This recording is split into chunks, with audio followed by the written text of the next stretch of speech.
This video was made possible thanks to my friends at Kiwana Chevrolet GMC. Feel free to check out their inventory at kiwanacars.com. There's a link in the description. This is the all-new Chevrolet Blazer EV, and this is GM's first Tesla Model Y competitor.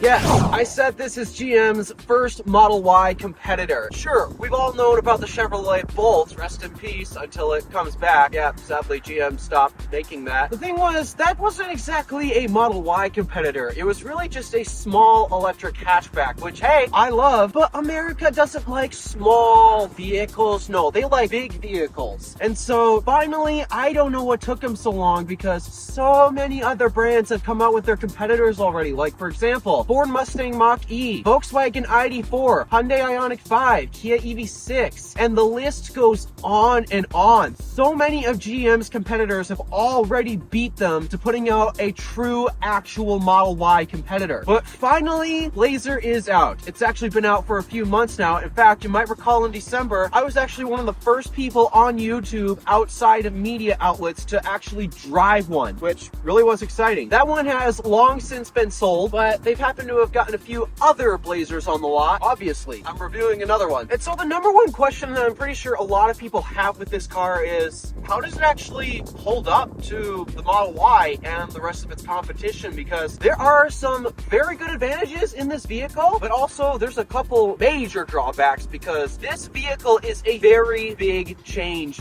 for GM. This is on GM's all-new Ultium platform. This is the first one that regular consumers can actually buy because Silverado EV, it's only available in the work truck configuration, which is only being sold to fleets at the moment, and the Equinox EV isn't out, and the Bolt was never Ultium based. So this is the first Ultium based vehicle you can buy from GM. Let's just say it's a really big change. It's a really big departure from the rest of their lineup. And so, all right, let's go to a voiceover where I'll give you a huge spec dump explaining the different configurations you can buy this vehicle in. Then I will give you a tour of the vehicle, and also after that, yes, I can't believe they are letting me test drive this again. So, all right, time for the spec dump. Today's spec dump is going to be filled with a lot of stuff, along with, actually, it's going to lack some stuff because an interesting thing about the Blazer EV is it's available in like how many different configurations? You can get in like 4 different drivetrain configurations. It's confusing, so I'll just go over what we have for now. At some point in the future, the base model will start off as a front-wheel drive single motor system, but that is currently not available right now, and we know basically nothing about that. So we're going to start ahead of that with the LT/RS all-wheel drive model. That is the next drivetrain higher up. This is a front bias dual motor system that is capable of producing up to 288 horsepower and 333 pound-feet of torque. It is capable of traveling 279 miles of EPA estimated range, which with the battery pack specified averages at around 3.3 miles per kilowatt hour. Speaking of battery, that will be an 85 kilowatt hour battery pack capable of AC charging up to 11.5 kilowatts. That's at 240 volts and 48 amps, along with DC charging capabilities of up to 150 kilowatts. Keep in mind this is in the 400 volt class, so if you happen to come across amperage limited cables, this will vary your charging speeds a lot. This drivetrain is available in the LT and RS. LT MSRP starting at $48,800, with the RS MSRP starting at $53,200. Next, we move up to the next available drivetrain, which is the RS rear-wheel drive. This is a rear single motor system capable of producing up to 340 horsepower, 325 pound-feet of torque. This drivetrain will take you a total of 324 miles according to the EPA, with the battery pack specified giving it a 3.2 miles per kilowatt hour efficiency rating. Speaking of that battery pack, it's a 102 kilowatt hour battery pack capable of AC charging up to the same 11.5 kilowatts, again 240 volts by 48 amps, but DC charging is increased up to 190 kilowatts potential. Again, this is still on the 400 volt class architecture, and as a result, if you happen to show up at a charger with amperage limited cables, your charging speeds will vary. And the starting MSRP of this drivetrain will set you back a grand total of $54,200 just to start. And at some point we're going to have an upcoming SS model featuring a rear-wheel drive biased dual motor system. That's all the details I really know about that. The tester that we have today is the RS rear-wheel drive model, starting at $54,200, optioned up with the RS convenience and driver confidence package at $2,620, but this also has a launch edition credit, which actually subtracts that $2,620, so we're back to our base price, along with our other options including a panoramic sunroof, which is a $1,500 option, the Bose audio system being $575 with a destination charge of $1,395. Today's tester is going to be $57,670 as equipped. As always, at the beginning of every video, we start up front when it comes to the styling, and this is definitely bold and in your face is the general design language we see here. So giving a quick look at our headlights first, we have a full LED arrangement that includes LED running lights. Obviously, what new vehicle doesn't have them at this point? LED low beams and high beams, along with LED turn signals. So they got the whole LED light aspect correct, especially considering this is an electric vehicle that's supposed to be focused on efficiency. LEDs really help with that. This isn't just the regular headlight you see here. You also have a little bit of an extension of the headlight right here, which basically forms this whole light bar. It even includes a Chevy bow tie around here, actually. The center portion of the bow tie, that's usually either yellow or black. In this case, it's going to be black, but it's the typical chrome ring around the bow tie you see. That's what actually lights up. Kind of cool. I just don't like how it's really sitting on this block because it kind of breaks up the whole light bar design, if you know what I mean. Obviously, this being an electric vehicle, this doesn't need an actual grill. So this is a basic little faceplate right here just to, well, exist. Again, you don't need a grill. And under the hood of the all-new Chevy Blazer is, this being an electric vehicle, obviously there's no engine under the hood here. Unfortunately, there's not the other thing that should be under here. There's no frunk. Now, there is access to various things like your washer fluid here, brake fluid and such. This right here is the fireman's special place to get into if their vehicle is on fire and they need to cut the lines or whatever. So, yeah. But anything under the hood that you'll be interested in? No frunk. Why, GM? Moving along down the side, this is the RS model, so it's going to have GM's 21-inch wheel design for the Blazer EV. Now, an interesting thing when it comes to the wheels of this car is actually take a look at the number of lug nuts here. There's 6 and not 5. So I hope you like the wheels of this thing, because wheel options are going to be a bit of a challenge. I personally like these wheels though. They have an interesting contrast design, and the most important thing is being an electric vehicle, it has an aero cap right here. I don't know if this aero cap is removable or not, but it has an aero cap to help with the aerodynamics of this car and achieve better range. And moving up from the wheel selection and all that, we come to the charge port. Yes, it's this big panel right here. GM decided, okay, we're going to put like the largest charge port cover here. Despite that, literally, look at the size of the actual plug-in portion.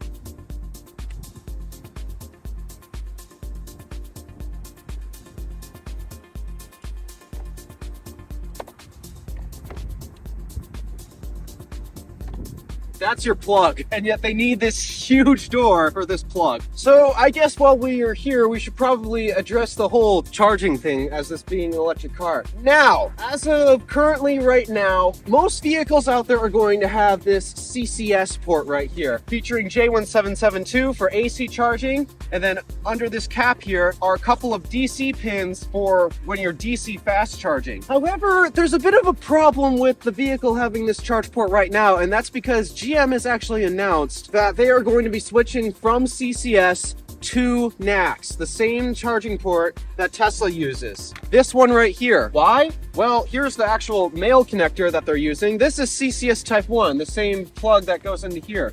See, I'll take this cap out here. There's plugs in just like that. That thing's huge compared to, look at this tiny connector here. And this thing is also capable of doing double the power of this thing. Now, of course, the car is going to be limited to whatever the battery is capable of, but we're basically phasing out this connector. And the problem is this vehicle still happens to have it. I hope that they offer a retrofit kit in the future to actually change this from CCS to NAC, but I'm talking hypothetical at this point. I have no clue if they'll do it. Though at some point in the very near future, I know that GM is currently on Tesla's list to get adapters so that way you can access the supercharger network with this vehicle despite it having CCS. But yeah, be advised, if you buy this specific vehicle right now, you might have a bit of an issue when it comes to the long term in terms of charging. Unless you charge at home, then you just install the appropriate charger. But how do you charge this vehicle for now? Well, there's a couple ways to do it. There's AC charging with J1772, this connector right here, and it's a simple charger that you can install at your house, or if you happen to be on the go and you can't find a charging station, guess what? This thing will be able to plug into any AC outlet you please. Be it your standard NEMA 515 or 520, or a NEMA 1450, because this actually has an EVSE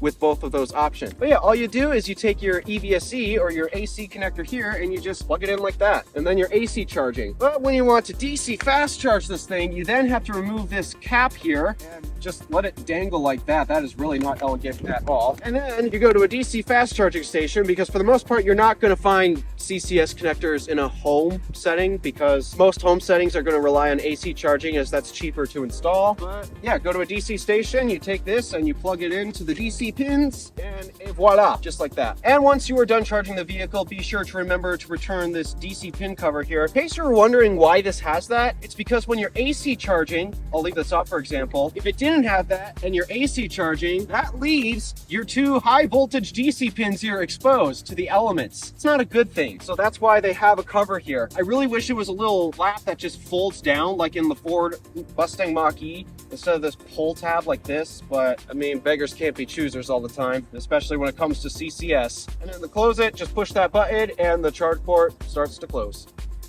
Coming to your mirrors here, these are heated, auto dimming. I believe they're power folding, maybe, I don't know. I'll fact check that.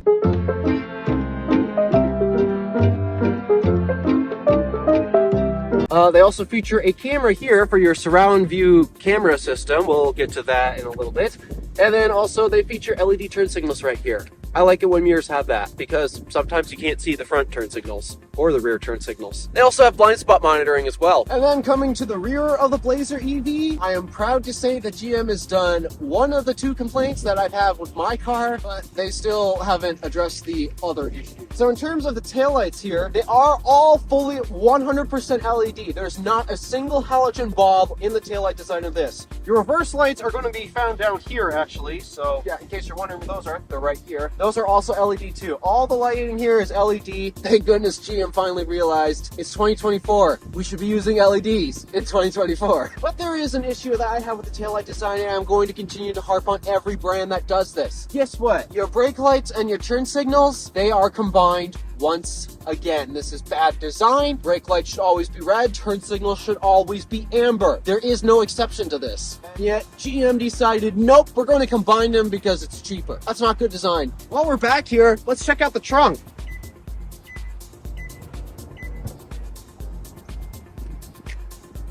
Yeah, that's right. All you have to do is actually just stand by it and it opens. In terms of your trunk, considering that there's no frunk, you better hope that this is spacious. And for the most part, actually, this is fairly decently sized of a trunk. For the most part, it's got basically the same capacity as my sedan, actually, my 2019 Buick LaCrosse, in terms of its shape and dimension. Though the benefit that a lot of crossovers have is usually the fact that you get extra Z height because the rear of the vehicle is about the same height as the roofline. So, unfortunately, that's not the case with the back of this vehicle, because you might have noticed there's a little bit of a slope back here. So, when it comes to actually, fitting stuff with Z height, might be a bit of a challenge with the Blazer EV. Yeah, other than that, there's not really any thrills back here. I mean, you can fold the seats down to get extra cargo space, like so. They don't fold perfectly flat, but they fold reasonably flat. So that way, if you happen to need to put any bigger items in here, well, you can. But we also happen to have more than that. We also have an underfloor storage right here,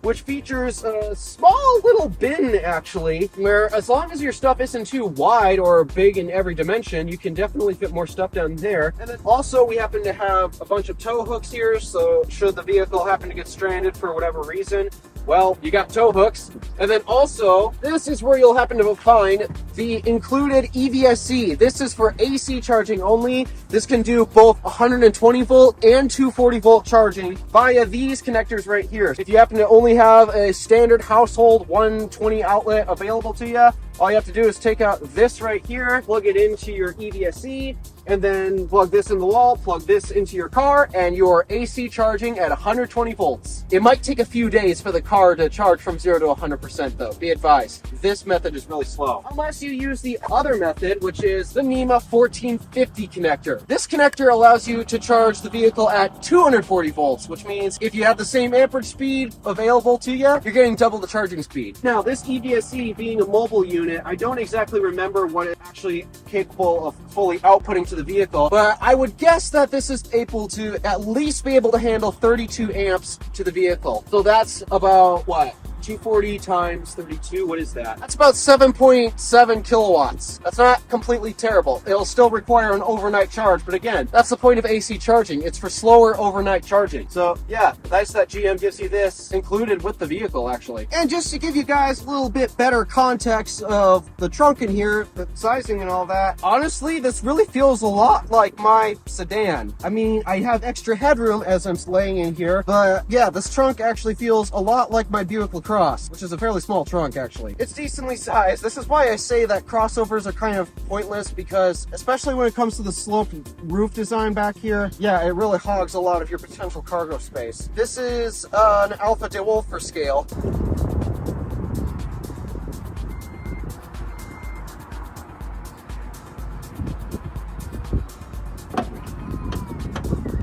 All right, enough dilly-dallying on the outside. Let's actually check out to see what GM has decided Ultium should be like on the inside. This is the key to the vehicle. It's GM's typical standard key fob that happens to feature remote start. Kind of weird. I don't exactly know how you know remote starts on from the background because there's no engine in here. It's a bit weird, but yeah, this does have remote start. But it also happens to have GM signature keyless entry, which allows you to do things like this.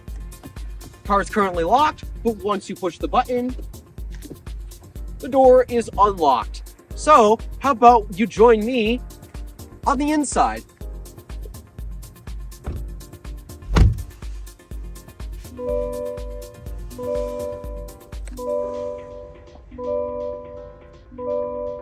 So you might have noticed that actually as I got in the vehicle here, it actually started up on its own, because you can look around anywhere you want. You're actually not going to find a start-stop button. This functions just like a Tesla, where all you have to do is get in and put your foot on the brake, and that's what starts the vehicle. And interestingly enough, they have a way to shut it off if you happen to want to. Like for example, all you have to do is hit this off button, hit vehicle off, and that's it. The car is off. So now all you have to do to turn it back on again is just put your foot on the brake,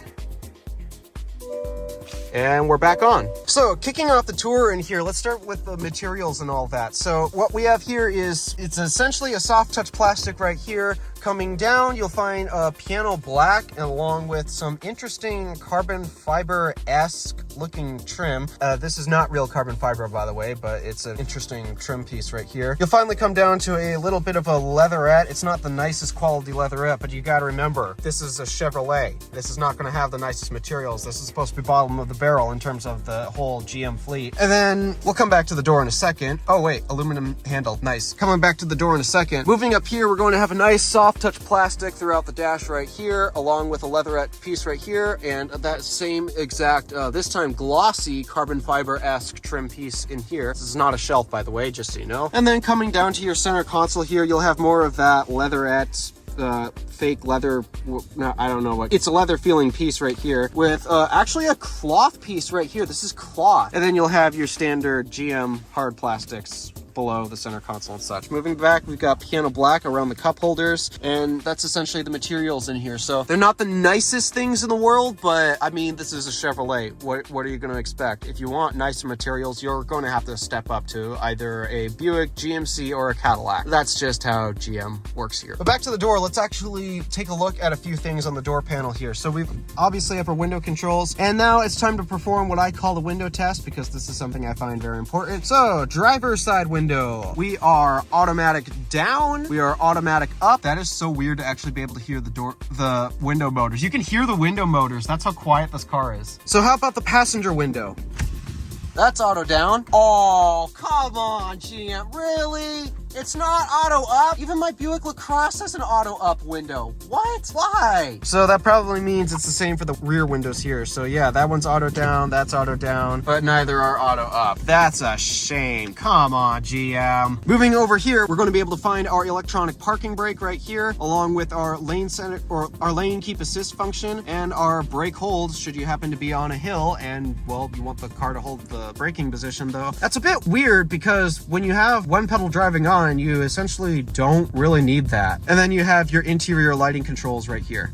This is GM's latest steering wheel design, which kind of looks a little busy in my opinion, because what GM was famous for was actually putting a bunch of the functions behind the steering wheel in the form of paddles, which this still has. It has audio paddles right here. You're going to find your basic media controls right here, including things like your phone. This will allow you to accept and end a call just by pushing this button in. You'll have actually Google Assistant is this button right here. This will activate Google Assistant. I think this is a media shortcut button right here. Let's see. Oh no, it just brings up your sources right there. Okay. That's interesting. This car has a heated steering wheel, and then what's this, source or something? These are some buttons that I'm not entirely sure about. Oh, these change the gauge cluster design depending on how you want it set. Why is location not on? That's a bit weird. Go to settings, turn on. I don't know why those aren't on. But yeah, one of these gauge cluster options is actually a map. You can put a map here in the gauge cluster should you wish. But despite how good this gauge cluster is, you're not particularly going to need it because where's the heads up display? I thought this had one. That's odd. I thought this had a heads up display because there's the cavity for it right there, but where's the heads up display? I don't see it. There is a heads up display available for this. Apparently this particular Blazer does not have it. But coming back to the steering wheel here, we basically covered the right side here. The left side here is where you're going to find your cruise control settings. This car does have adaptive cruise control, but you might notice there's a bit of a blank spot right here. That's because on future models, this car will be offered with Super Cruise, and you'll find those control buttons right here. But GM decided, no, we're not going to launch it, so there's no Super Cruise bar here or any other eye tracking gadgetry and such, so no Super Cruise. Probably mentioned, I completely forgot about seat materials, but that's an interesting quirk about this car because they're very interesting. So on the outside of the seats, it's leather, which is kind of unusual, but up here you'll have this suede material and then cloth center seats. That's a bit interesting design. I've always seen it where it was leather in the center and cloth on the exterior of the seat, but never it inverted. This is a bit odd and unusual. And I should also point out, in terms of interior color options, this one is the basic boring black, but there is, if you want to spice up the interior color scheme a little bit, there is a red interior, which I happen to have B-roll of. Looks very red. So if you happen to like red or sporty design, yeah, this is supposed to basically emulate a sporty design. So hope you like that. Moving on from the steering wheel and the gauge cluster, let's talk about storage, because that's always something important with an SUV right here. So starting with your center console, decently sized. It's about the same size as my LaCrosse's actually. Here's an iPad Air for scale, and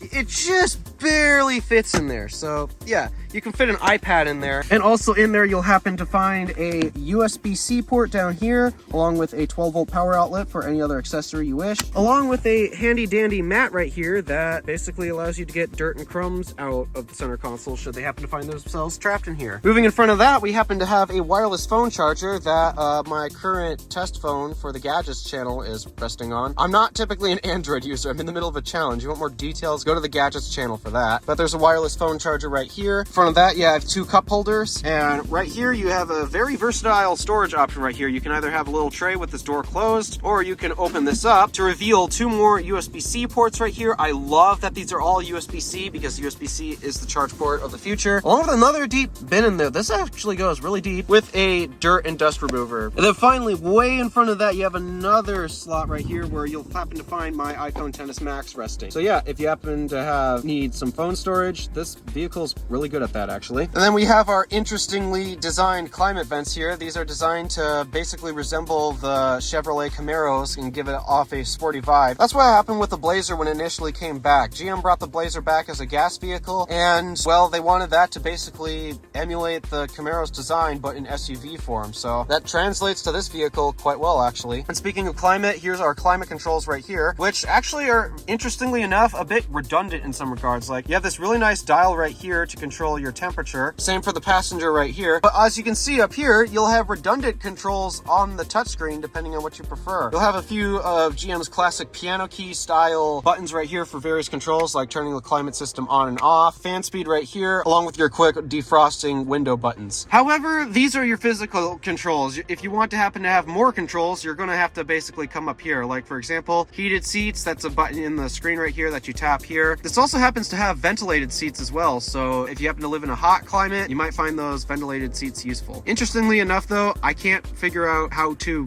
dismiss that. Oh, it just disappears itself. And if you happen to want more climate control functions, there's a dedicated climate menu right here that you can visit for more climate control functions. And I guess that basically takes us into the very big headlining feature of this Blazer. This being GM's Ultium platform, it's going to have also GM's Ultify software platform. This is going to be one of the biggest controversial areas because in some regards the system is actually quite amazing actually, but in others it actually lacks, and it's because of what GM wants to try with their new Ultify software system. So to begin a tour of the screen right here, over here you're actually going to find a few different vehicle functions. Like for example, this right here toggles on and off one pedal driving mode, along with if you want to shut the vehicle off, you can do that through here. And this function right here will actually let the vehicle stay on for an hour if you want to, say, get out of the car and just, well, do whatever you need to do, like say run into the store or grab lunch real quick, but not shut the heat off in the car. You can turn that on to leave the climate on for an hour. And then you also have your headlight functions also baked into here as well, except your hazard lights. It's actually illegal to put the hazard light button in the screen on any vehicle. That's why Teslas still have a physical hazard light button. You'll find that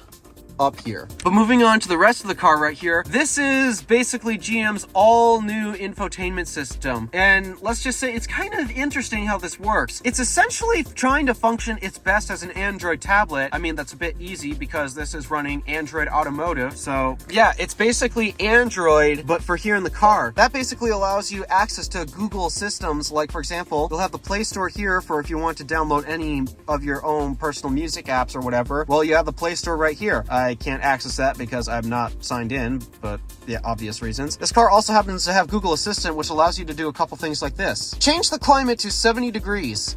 Alright, changing the auto climate control to 70 degrees. And again, you have access to that same button right here just by pushing this. Change the climate to 72 degrees. Sorry, I don't understand. That's a bit unusual. Set the climate to 72 degrees.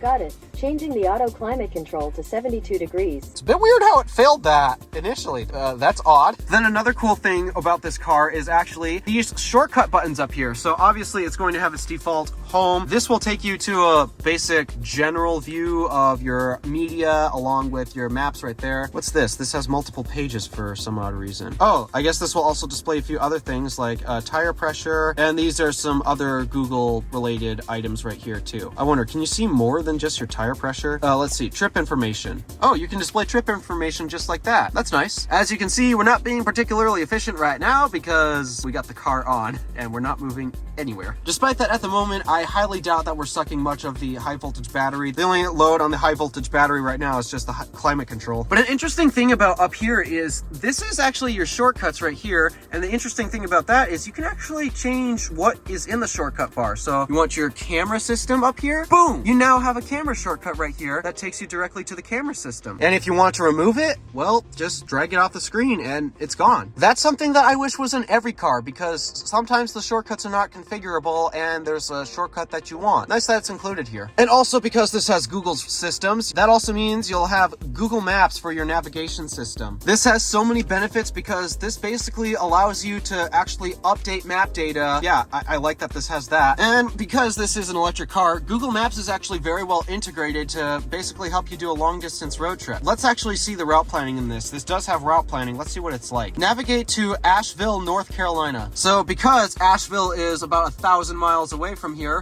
yeah, this car is obviously not going to make it on one charge. Let's see what the route planner is capable of. So let's add charging stops, see what it says. So Crivets, there's a charger there. It doesn't happen to say the charging speed, but ooh, hour and 32-minute charge. That's not particularly fast. In fact, actually, I would not charge up in Crivets at all. well. If I needed to make an early stop, I'd probably stop in Iron Mountain. After that, we have Electrify America in Milwaukee. Why not just stretch this to Green Bay first? Why stop in Crivets? Why go to Electrify America in Green Bay first? EVgo in Chicago, that's also good. 25-minute charge, so yep, that's a big boy unit in Chicago. Lafayette, there's the Electrify America station there. Ooh, it really wants a deep charge there. And then Cincinnati, this has an interesting route it wants to take. So for the most part, these charging things that I picked out aren't exactly terrible, but the first stop that I picked in Crivets, that is a terrible stop. Really, that is a terrible stop. So it's not the best route planner in the world, but it's not terrible either. And you might have noticed that it also gives you estimated arrival battery percentages. So if you're nervous about what percent you'll arrive at your destination, well, I guess you don't have that big of a reason to be that nervous. One thing though that I am going to complain about, why is there no satellite view? This is Google Maps. We should have satellite view. Why is there no satellite view? I don't know. That's dumb. So that's just navigation. A few other things that I want to check out in here is actually the charging menu, because this being an electric car, you got to focus on charging and all that. So right here, you'll find your charge limiter. Because it's not particularly healthy to keep a battery at 100% all the time. It should not be this high state of charge in storage. So I'm going to do everything I can to get this battery as low as possible. But you can change how high of a state of charge you want to keep it at for battery preservation. If you happen to go into long-term storage, I would personally recommend keeping it at 50%. And how low does this let you go? Whoa. Oh, wait, hold up. It just changed back. So it only lets you go as low as 50%. That's probably where I'd keep it for long-term storage as well, if you happen to not be driving this. Keeping the battery within its healthy means of preservation. So, all right, yeah, there's the charging menu here. Charge later if you want to schedule charging. So again, this will allow you to set a charge limit for that. And if you happen to have time of use rates available to you on your electric utility, well, you can change when the vehicle starts charging through here, so that way you can take advantage of those off-peak hours. Moving up here, this is basically GM's Charge Assist, which is, I mean, it's kind of useless to me because, well, that's what route planning is for in Google Maps, but this is basically supposed to help you find activities to do while your car is charging. So that's what GM's Charge Assist is. Then we happen to have a schedule right here, so depending on how you drive the car, this will allow you to change when your car charges and such. And then right here, the big deal right here, the charging settings. So home charging location right here is used so that way you can take advantage of those off-peak hours, but when you happen to be using an AC charger out in public, if you don't have that set up, it might actually abide by your home charging situation, which means your car might not charge at all because it won't be off-peak hours during the middle of the day. So if you put in your address right here, the car will know, okay, I'm not home, I'm at a public charging station. Do not abide by the home charging schedule. So that's what that is there for. Notifications, let's see, it gives you charging status feedback, charge cord unplugged. So yeah, I guess it'll let you know when if somebody happens to steal your charger, which I'm not sure why, but okay. Charge cord power loss, that's the same thing. That's a bit interesting. And then headlight charge indicator. So this will use the headlights to essentially give you a rough idea of what state of charge the battery is at. Then we have fast charging prep. So this vehicle does have battery preconditioning. And the interesting thing is this has both en route battery preconditioning. So if you set a charging destination in the navigation, this will automatically precondition the battery to get ready for fast charging, or you can do it manually through here simply by pushing that start preconditioning button. So right now the battery is currently warming itself up so that way it can get ready for fast charging, and at some point that battery percentage is probably going to go down. That'll get the battery nice and warm. Again, I'm trying to burn the energy because the battery really should not be kept up this high for storage. And then there's a couple other things. So when you remote start the vehicle, this is essentially what the temperature you can have it set to as. And then yeah, preferred charging times, it's essential. Oh yeah, this basically allows you to switch between weekdays, and it's more advanced scheduling. So yeah, those are the EV settings in here. Let's actually discuss the other settings of the car. So specific vehicle settings right here, you'll happen to find some other drive mode settings right there, along with teen driver. If you happen to have a teen driver that you want to monitor their driving habits if they drive this vehicle, you can set that up right here so that way you can monitor what your teen does. Rear seat reminder, I always turn that off because that is extremely annoying, but if you happen to have a tendency to forget stuff in the back seat, you might want to turn that on. Buckle to drive, this gives you another reminder to buckle up before driving. And then there's various other comfort and convenience settings along right here. Like for example, in here, this allows you to turn on that stand by the back hatch and it'll open automatically, along with various other comfort and convenience stuff. This supposedly has ambient lighting. I have no clue exactly where the ambient lights would appear. If I had to guess, probably in the climate vents maybe, but I'm not entirely sure where those are because I can't find anything that would display ambient lighting, but I guess this has it. And then yeah, there's a lot of actual settings in here because for the most part, this is essentially an Android tablet that's optimized for the car. And speaking of which, because this is an Android tablet, that means this car actually gets software updates. This car will improve over time as you own it. That's nice. I like the fact that this has software updates. So I mentioned some controls right here. If you want to access the rest of your controls, because there's actually a lot right here. Heads up display.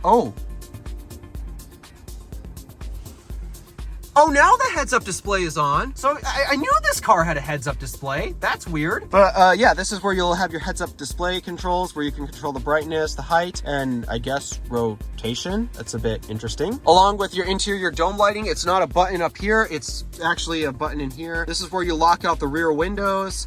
Camera, brings that up again, interestingly. Along with your auto high beams and your park assist function. And then of course, you have more controls right here. And personally, I'm gonna be honest, I don't like that a lot of these controls are baked into here because there's one control I'm actually looking for at the moment and I'm not finding it. If I had to guess, it's probably within your drive modes here, but I cannot find the traction control off button in here. And in the winter time, traction control off is a very important button up here because traction control, let's face it, it never works up here. It just never does. I mean, supposedly snow and ice is supposed to help with slippery conditions and such, but I'd really prefer just a traction control off button and I'm not finding that. Yeah, these are your drive modes right here. You'll have normal, sport, snow and ice, and then you'll have your own custom individual mode that you can change in the settings. But yeah, I can't find traction control off. Actually, let me try something. Turn traction control off. Sorry, I don't understand. Yeah, of course. I hope there's a way to turn that off because at the moment I have no clue where that button is and if it even exists. So yeah, I'm not exactly a fan of the fact that a lot of your controls are actually in the system right here. It's really not that convenient. And then speaking of which, there's one other thing that I should probably point out, and this is the major disadvantage to GM's new Ultify system. This system does not have Apple CarPlay and Android Auto. They claim that they want to actually control the whole software experience and they think they can do a better job. And from what I've been noticing with this whole thing, I'm realizing if you're an Android user, you're probably going to be very happy with the system as is and not need to use Android Auto because it has Google Maps, it has Google services, which is the reason why a lot of people want to use Android Auto. So for the most part, the fact that this doesn't have Android Auto, I think it's fine because you basically have all of Google services baked into here. But if you're an iPhone user, not having Apple CarPlay can be a huge problem. Now, this having basic Android tablet functionality, I'm pretty sure that you can actually download Apple Music to use with this. However, you can't use Apple Podcasts, which I use all the time. And then the biggest downside for me is I actually prefer to use Apple Maps. That is my preference in terms of navigation, and I can't use Apple Maps on the display here. So that is a major downside to this whole system. You can get Waze, but you can't get Apple Maps, and Apple Maps is my preferred navigation. And so yeah, the fact that this does not have Apple CarPlay really hinders my experience with this because I don't have Apple Podcasts, which is my podcast app, and I can't use Apple Maps. Really big downside. So if you're an iPhone user, you're probably not going to be happy with this system. But if you're an Android user, I'd expect you to be perfectly happy and perfectly fine with this. And something that I completely just realized I had a glaring omission of was actually the stocks. I usually come to the stock when talking about the steering wheel, but yeah, this right here is basically going to be your wiper and turn signal stock along with your high beam controls as well. But also right here, this is where you're going to find the abilities to put your car into drive and not. So the way this stock works is to put the car in drive, you pull it towards you and down. So now the car is currently in drive. Neutral is you pull it towards you and you hold it. So now the car is in neutral. And then for reverse, you pull it towards you and up, and that will engage the camera system. There is an optional 360-degree camera system. Apparently this car does not have that, as is now I'm just realizing. But here is the reverse camera. It gives you trajectory lines. It gives you an overhead view, which is interesting. And then a side view to make sure that you don't accidentally curb your wheels. And if you happen to need to be backing up to a trailer, which yes, this vehicle can tow. It can't tow a lot, but it can tow. Interestingly, there's no line to allow you to line up the hitch, but that view is very handy actually. And speaking of the camera system, if you happen to need to get close to something, there's also a front camera as well that you can use. along with the same overhead and side views as well. I'm surprised that this does not actually use the 360 camera. Why do they make you pay extra for that? Because that appears to be a software thing. And then to put the car in park, just push the P on the side here, and voila. Then final things to talk about when it comes to the screen, there actually is a way to turn it off. The power button is right here, so you can just tap that to mute the audio, or if you just want to turn the display off, all you have to do is hold the power button and then it's off. And then one last thing I guess we have to do when it comes to this display, for those of you who want to know the sound system, yep, it's Bose. Okay, so this has the optional upgraded Bose sound system. So let's actually take a sample of what that sounds like.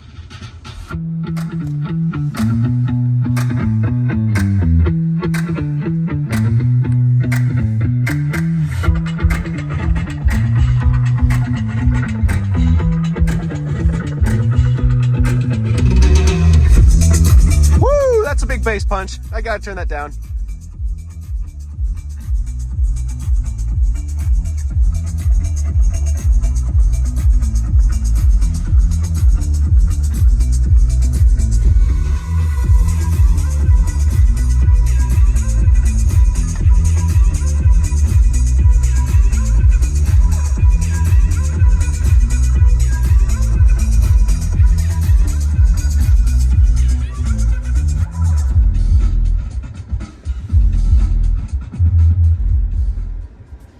So yeah, that's wow, that thing has a lot of volume. Bose is infamous for their heavy bass, so if you like bass, this car has it. Dang, that was loud. And now I guess we turn to the rest of the controls up here and such. So up here we have a frameless, beautiful mirror with a built-in rear camera, so that way if you happen to have annoying passengers back with their heads cutting out rear visibility, or like my phone blocking it, for example, all you have to do is turn this and you have a rear camera that allows you to see the back. That's nice. Again, you have your hazard lights buttons up here. You have GM's typical OnStar buttons right here. Your dome lighting, thankfully, is not turned on by the screen. You can turn on each individual lights right here, just like that. LED as well, I should mention. And then also, this car happens to have a panoramic sunroof. I have it open to a lot more light in here right now. But a big advantage that this car has compared to so much of the EV competition, they love to just leave an exposed glass roof, which looks nice, not gonna lie, but there are times where you might want to have a little bit of shade. So with this allows you to close it. And the reason why you might want to close the shade every now and then is, say the sun happens to be overhead and it's reflecting on the aluminum trim and just shining in your eyes. It really is inconvenient. So it's nice that GM allows you to close the sunshade right here, just like that. But also another advantage to having this standard panoramic roof like this is you have the ability to open it up. So if you want to let air in through here, yeah, you can do that. It also gives you a little wind buffer as well to help with the wind noise. And then if you just want to tilt it, well, you can tilt it just like that. Should also probably mention the glove box. You'll find your traditional owner's manual right here. Some automakers have switched to either a digital or something in the screen. It's dampened, not lined with felt. And let's see, can it hold an iPad? Hey, it can hold an iPad. And then obviously I should mention that our door pockets are right here as well. There's a paper clip that was left in here actually. You'll find the trunk popper button should you need to pop it from inside the vehicle. And it'll also let you close it too.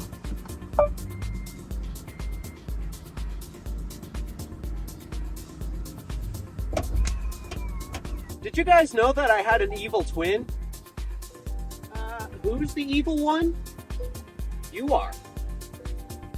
And why am I the evil one? The fact that you are so particular about back seats? Yeah, fair enough. So what do you think? How is it back there? Actually, it's not bad back here at all. There's the same, well, similar, actually no, this is a slightly harder plastic, excuse me. Harder plastic up top, but the same basic materials on the bottom of the door right here. It feels nice. I have door pocket storage that'll probably fit a bottle, along with a speaker grill here. So I get my own dedicated speaker, nice. Both of the seats here have mat pockets as well. I got my own climate vents, along with 2 USB-C ports to make sure that my devices are charged, along with rear heated seat. Wow, this is a really nice back seat. Center armrest right here, along with a couple cup holders. There's no storage. Seriously, there should be a storage pocket right here. Missed opportunity. Floor, for the most part, is mostly flat. There's the tiniest hump right there, probably for structure or just cables and such. The seats are nice and comfortable. Actually, wow, this is very comfortable. The least comfortable part is actually the bottom right here, where you'll find a couple of tether hooks so that way you can secure a booster seat in here. Yeah, this part is not exactly the most comfortable thing my butt has ever felt. Oh well, I mean, it's not entirely terrible. My back is perfectly comforted and cushioned, along with the bottom of my butt. Thigh support is only slightly lacking. I have just a tiniest gap. Would like the seat angled up this way just a tad more. And in terms of leg room, well, sitting behind you actually, it's not that bad. I got tons of knee space. And then if we happen to go behind the seat, slid all the way back here, I still have a tiny bit of room despite being 5'8" with incredibly long legs. So actually, yeah, back seat room back here is not bad. I like the back seat. All right, so as it turns out, I'm not actually able to take this out on my test loop per the manager's request, so I'll do what I can to demonstrate everything I typically demonstrate with that on that test loop. So, all right, let's see. Let's wait for a break in traffic because I'm going to do a acceleration first off the line, which I can do here, because believe it or not, the speed limit is, here we go. Ah!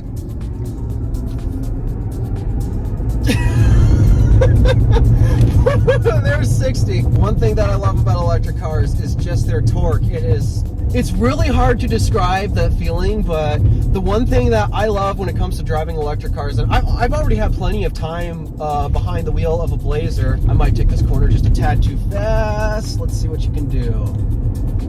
Oh, this handle's nice. This is a heavy car, so you are going to feel the weight of it, but what's nice about electric vehicles is because battery is the heaviest part and the battery is, well, beneath you, that means the center of gravity of this car is much lower than your standard gas vehicle.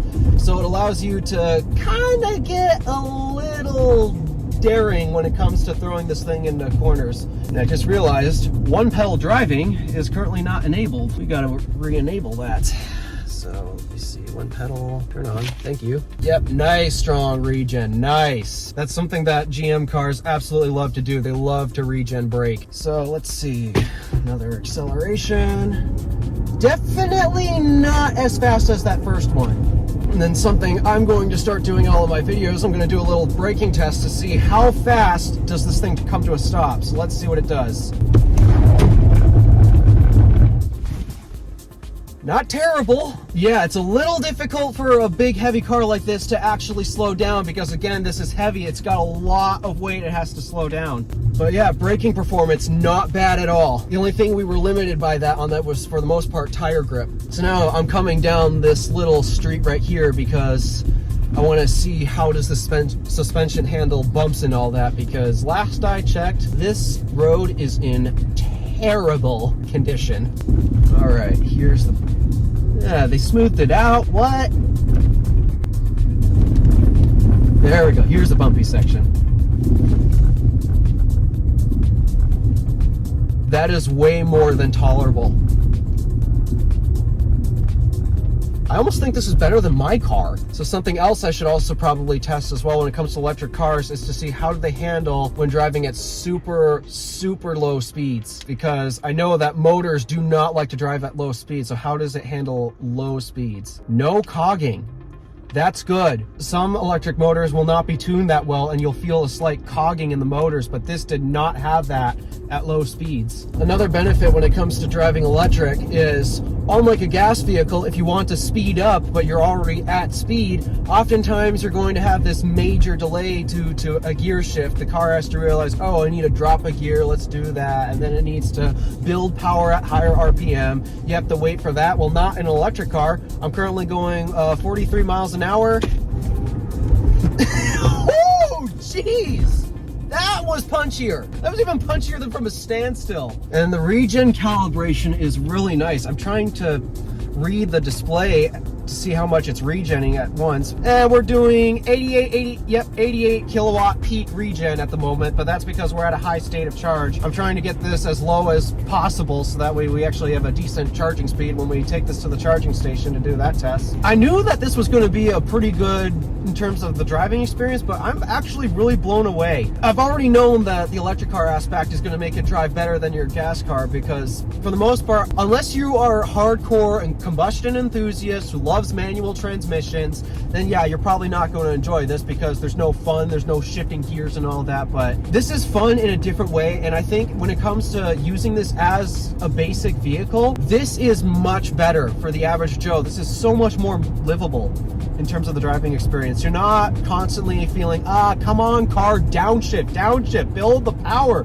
we got to accelerate. This is so fun to drive. Other things that I am noticing while driving this, cabin noise. Obviously there's no engine, so you're not going to hear any of that noise. GM likes to pump in a little fake noise. I mean, part of it is actual noise from the electric motor, but for the most part, it's being supplemented by custom sound. Some people might like that, some might not, because one of the benefits of driving electric is, well, the general quiet cabin of it. Most of what I'm hearing is road noise, tire noise, and that's going to be common because you're going to hear those much more because there's no engine to drown that noise out. I'm also hearing a little bit of wind noise. I don't know if that's because my door's not shut tight enough, but there is a tad bit of wind noise, and you are going to hear those noises more than your standard gas vehicle, but especially compared to my Buick LaCrosse, which also has added noise cancellation, by the way. This isn't that bad. Now, getting into the flow of traffic here, let's analyze visibility. I love the rear camera mirror right here. Mirrors are decently sized. I do still feel like, however, I do have a massive blind spot, and I don't know if that's because of the window sticker on that door. I do have a slight sense of a bigger blind spot behind me, and I'm not exactly a big fan of that.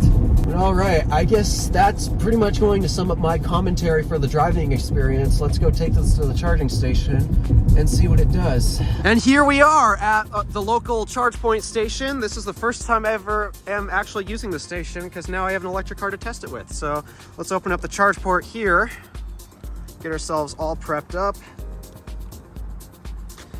Remove the DC cover because this is a DC charging station. And let's see what she does at 85% state of charge. So to activate the station, this does not have a credit card reader, so you're going to happen to need to use either Apple Pay or a ChargePoint card. So here's my ChargePoint card. I'm going to scan it right there. All right, session is activated. We're going to grab CCS Type 1. Jeez, what a heavy cable. Oh, they tangled it, that's why. All right. Come on. All right. There we go. Let's pull this out. CCS, man, these are not easy to maneuver. Okay, come on. And we're in.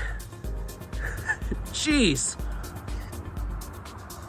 All right, accepted the plug. We're communicating. And we appear to be charging. Almost. Gotta wait for the beep. GM vehicles beep when they start charging.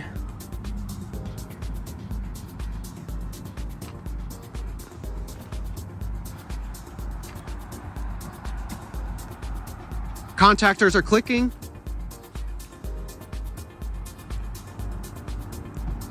And we're charging. Let's see. Come on.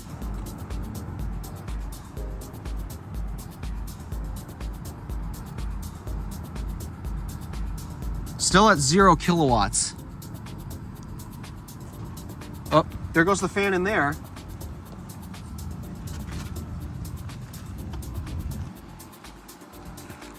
Let's see what the car is doing.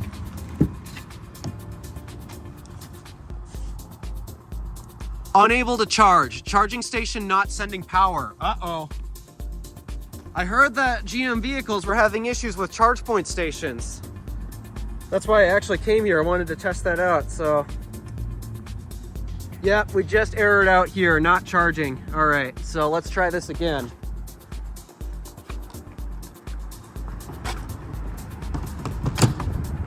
All right, receipt, $0, because we did not charge at all. So let's try again. All right. Grab CCS, maneuver this cable over this way again. All right. Okay, we're in.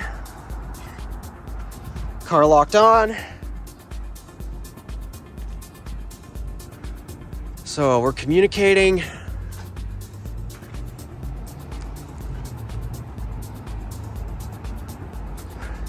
Let's see what the car says. Charge complete. What?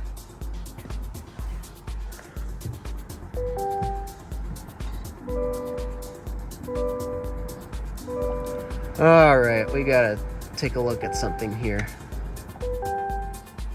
Settings. Oh, nope, I want charging. Oh! That would explain it. I set it to 50 for demo purposes.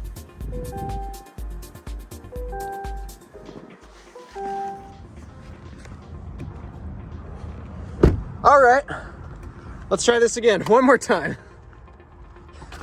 That would explain why we're not charging. I set it to 50 and we're higher than that, so. Okay. Done.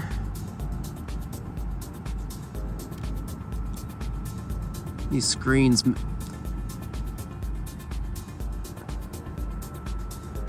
There we go. All right. All right, let's try this one more time. CCS. I gotta put my leg over it just to hold the cable over here.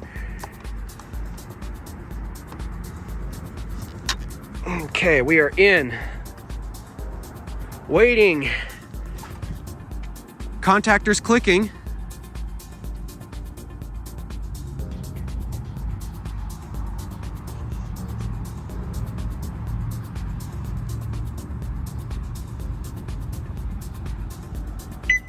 There we go.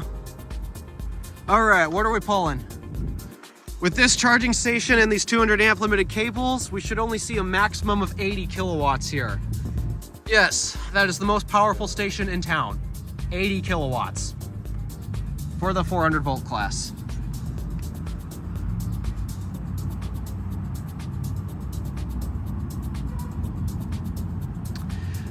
And we are settling in at 54.55-ish kilowatts. This thing's not a Bolt, it's a Blazer. That's probably because we're already at a high state of charge.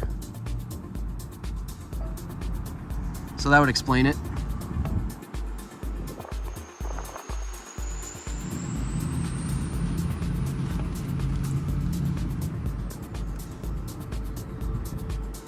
Yep.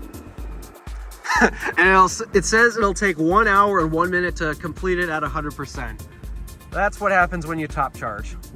And now we finally come to the cardboard, my scoring system to allow you to compare different vehicles to each other. Keep in mind these scores are reflecting the specific tester vehicle that I have unless specified otherwise. Starting off under the hood in terms of power, this combines both horsepower and torque. Those numbers divided by 100, this gives us a total score of 7 out of 10. Range is calculated by either a standardized range test that I do, which I have not done with this particular vehicle, so that results in me having to go off the EPA range. Take that, divide it by 40, and that gives us a score of 8 out of 10. In terms of drivetrains, this analyzes the entire lineup of Blazer EVs, and because of the sheer number of options, yeah, I'm gonna give it a 6 out of 10 because quite literally, you can get this in almost any drivetrain configuration you want. Front wheel, rear wheel, do you want front-based all-wheel or rear-based all-wheel? It easily earns a 6 out of 10. In terms of the 0 to 60 score, that is calculated by taking the 0 to 60 time and subtract that from 13. This gets us 7 out of 10. And in terms of charging, we add up the AC speed plus the DC speed, divide that by 30, and subtract 2 for using CCS instead of NACS. Yes, I have this here because I want to stress that NACS is truly the best standard, and because this vehicle happens to have CCS, it would get a 6, but because it has CCS, it's knocked down to 4, giving us a total of 32 for under the hood. In terms of the weekend categories, these are all subjected to what I think of the vehicle, so starting off with styling, it is very bold, really in your face. You can definitely tell it's a GM product, but at the same time, it's also not exactly that bold. It's kind of fine, so I'll give it 5 out of 10. Visibility is another subjective thing that I always rate, and this thing did very well in terms of its camera system. There's a 360 camera available that I got to try in another Blazer, but for the most part, I felt like there was a very massive blind spot to my left behind me, and it just really did not help me out at all. So I have to give it a scoring of 5 out of 10. In terms of handling, the vehicle did very well with the low center of gravity, and because of that, I gotta give it a 6 out of 10. That thing handles extremely well. Fun factor, I've never had so much fun in a crossover SUV. I never find those things to be very fun because they're tall, they're burly, they're disconnected from the road, but I didn't feel that with the Blazer at all. The electric drivetrain just helps it so much. I gotta give it a 7 out of 10. Cool factor, on the other hand, well, electric cars are kind of having a bad rap at the moment, so yeah, it's not helping with that. But even in terms of the electric car lineup, the Blazer doesn't really have as much cool factor as the rest of the current offerings, primarily because the Blazer came out really late. The hype of electric crossovers coming to market is kind of died off a little bit, so I've given this a score of 3 out of 10, bringing us to a total of 26 out of 50. It's not exactly great in the weekend, but then again, I don't think this car is supposed to do well in this category. More on that in a few minutes. Finally, we end off in the daily categories, starting off with features. It's fairly decently well equipped. GM's really doing their best to integrate new software that, for the most part, has its strong suits and has many advantages, but at the same time, lack of Apple CarPlay, not really good for iPhone users, and also integrating so many of the controls into the touchscreen. I don't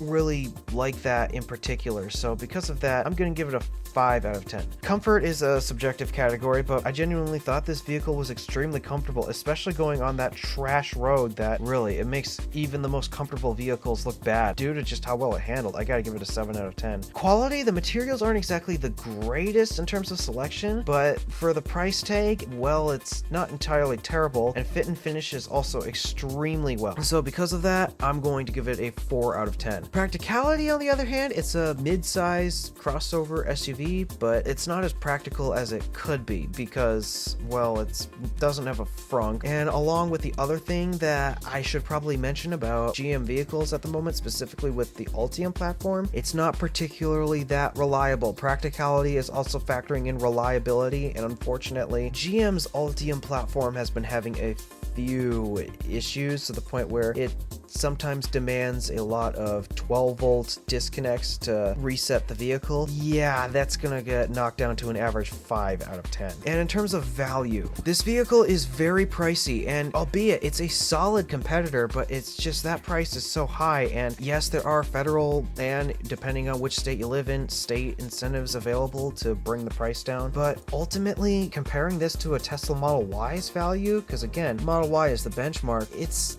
a little tough of a sell, and so I'm gonna have to give it a 4 out of 10 on this, bringing the total daily categories to a grand score of 25 out of 50. Add it all up, we get a grand total of 83 out of 150. Literally the best vehicle I have ever put on the cardboard. I kid you not. If we take a look at the other vehicles that I've scored, sedans, well, the best scoring sedan in that category is my Buick LaCrosse Stardust at a total of 80 for the grand total, and then the only other tab I have with an entry is the truck category with the Chevrolet Colorado getting a total of 81. At the moment, the Chevrolet Blazer EV actually is currently the highest scoring vehicle on the cardboard, though I wonder if that will change if I review a Tesla in the future. So ultimately, I'm going to sum up this video with bringing up this final question. Does the Blazer EV actually compete with the Model Y? Is it good enough? I think if you're a customer who doesn't really like to stand out that much, I know the bold styling kind of makes you look like you stand out, but that's the thing about GM cars though. A lot of them have relatively bold-ish styling. So if you compare this GM vehicle to the rest of the GM lineup, you're actually going to have a hard time telling that this is actually the Blazer EV. It's really a bit of a sleeper in terms of GM's products. As a result, if you're looking for a sleeper EV, you're not really trying to show off the fact that you drive electric, I think this is actually a very good competitor to the Tesla Model Y and also so many other